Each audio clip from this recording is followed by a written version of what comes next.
Hello viewers, welcome back to my channel. I am Neha Paryani, and in this session we are going to start a new topic, that is accounting for non-profit organizations, or you can also say accounting for not-for-profit organizations. Okay, so first of all, this will be introductory video. We will be discussing about the concept here first. Okay, in the upcoming session we are going to solve all the problems relating to this chapter, right? First of all, let us try to understand the meaning of a non-profit organization or not for profit organization. Okay, see, usually we carry on business activities to earn profits, right? Why business is carried on? The main objective or intention of every business is to earn profits, right? I have a stationery business, so I am purchasing one pen for 3 rupees, but I am selling it for 5 rupees in the market. So I am selling it with the intention of profit. That 2 rupees extra is profit for me. It is the main source of income for me, right? So usually all the businesses have the profit motive. It's the main motive of the business. Okay, but these non-profit organizations are not like that. Okay, their main intention is not to earn profits. Okay, so they do not carry on business activities, or they do not carry any activities with the purpose of earning profits. Then what could be their purpose, or what could be their motive? So here their motive will be basically to serve the society. Okay, they work for the benefit of the society or providing the services for society.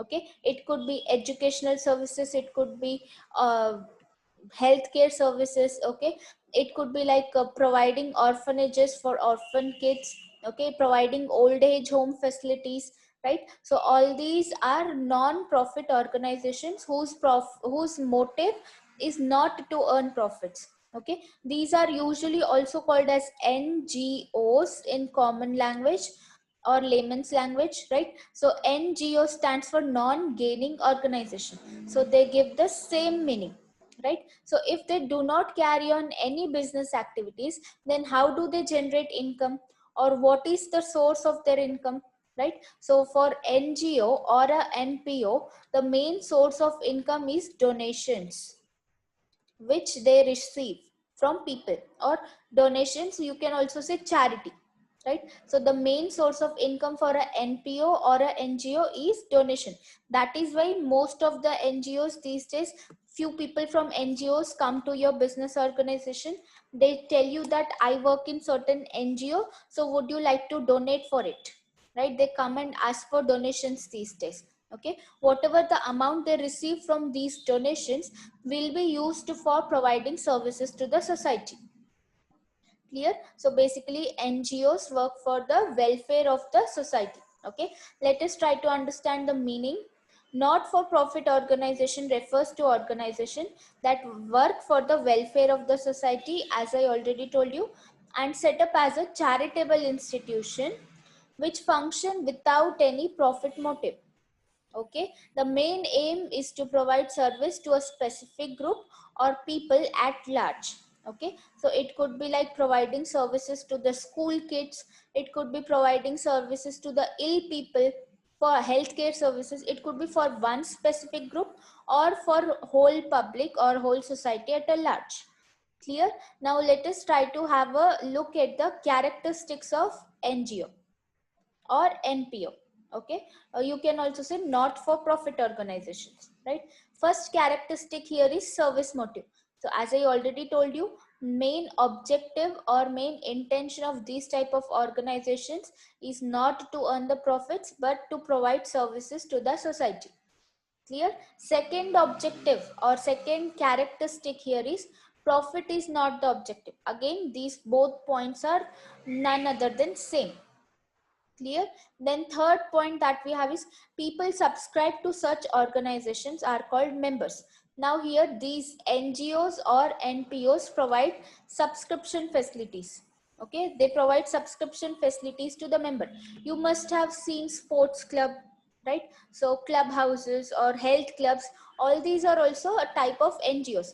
People subscribe over those sports club or health clubs, and they enjoy the services provided by them. Okay, suppose I am subscribing to a sports club for an year. Okay, so I will be called its member. Then I am eligible to play any of the sports available there. Okay, available, or any of the sports services provided by these types of NGOs. Usually, generally, we will be having basketball courts, we will be having tennis courts, squash courts, swimming pools, gym facilities. All of these will be in a sports club. Okay, if I subscribe to it, if I become its member, then I will be called its member. Okay, so this is also one source of income for an NPO. The people who subscribe to them has to pay subscriptions, they have to pay subscriptions, or they have to pay membership fees. Okay, they have to pay membership fees.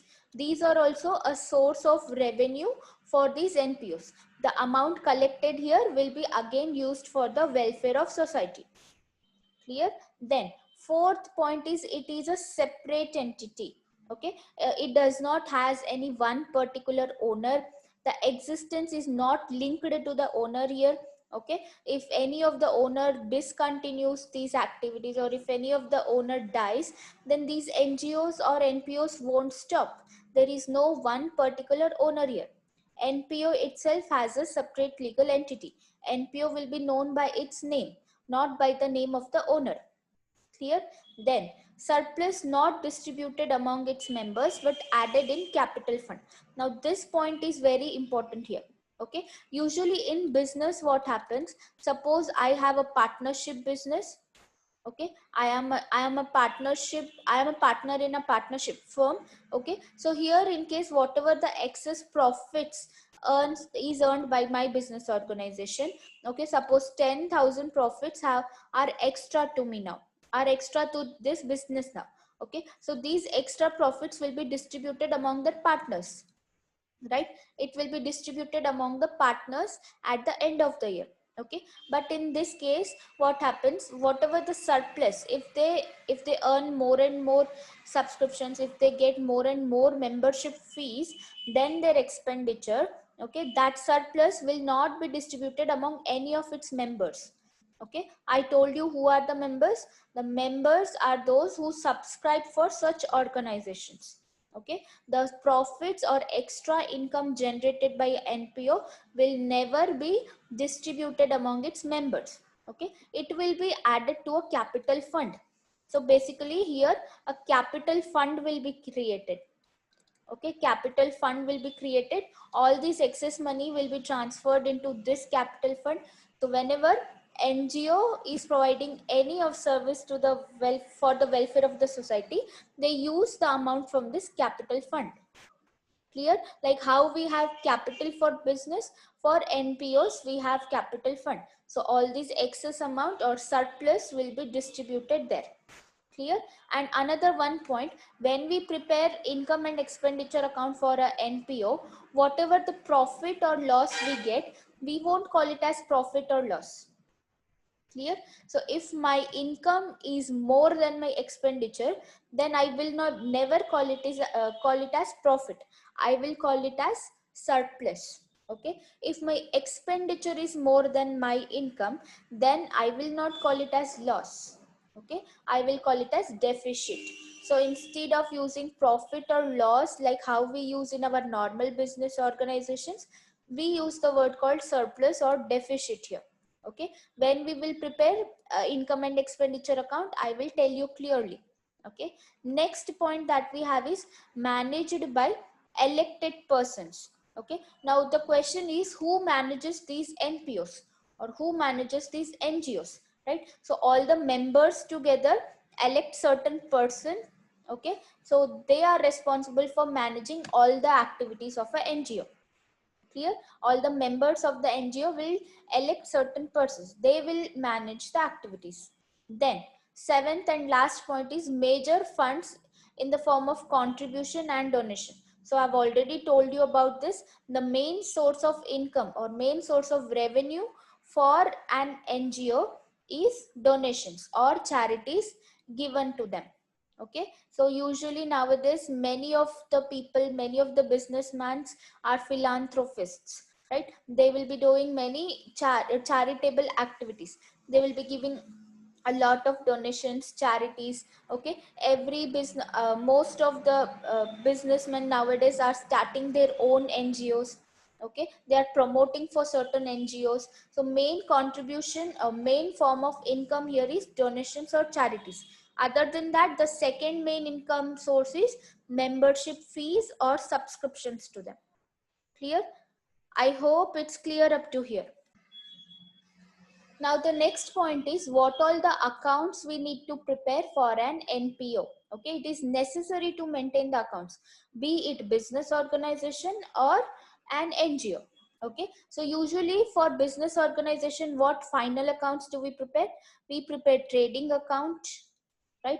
We prepare trading account, then we prepare P&L, that is profit and loss account, and at last we'll prepare balance sheet of the firm, right? All these final account will be prepared for a business earning for a profit earning organization, right? So before this we also prepare a trial balance.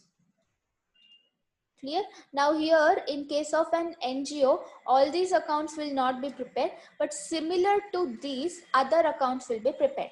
Okay, so which are those? First of all, receipts and payments account will be prepared. Okay, so this is very similar to cash book. Okay, like how we prepare cash book for a business organization, similarly here we'll prepare receipts and payments account instead of cash book. Okay, then second account that we need to prepare is income and expenditure account. Now again, this account is very similar to profit and loss account. Okay, I have already told you whatever the difference I have here. If my expenditure is more than my income, then that I will call it as deficit. But in usually business organization, it's called as loss. Okay, so income and expenditure account is totally similar to P&L account, right? Then at last we have to prepare balance sheet. Okay, but the format of balance sheet will be quite different from the business organization. Clear? All these accounts we need to prepare. So we will learn one by one how to prepare these accounts, and we will also solve more and more questions on it. So if you like this video, please hit the like button. Also subscribe to the channel.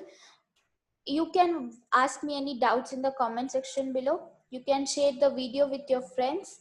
I hope to see you all in my next session. Till that, happy learning.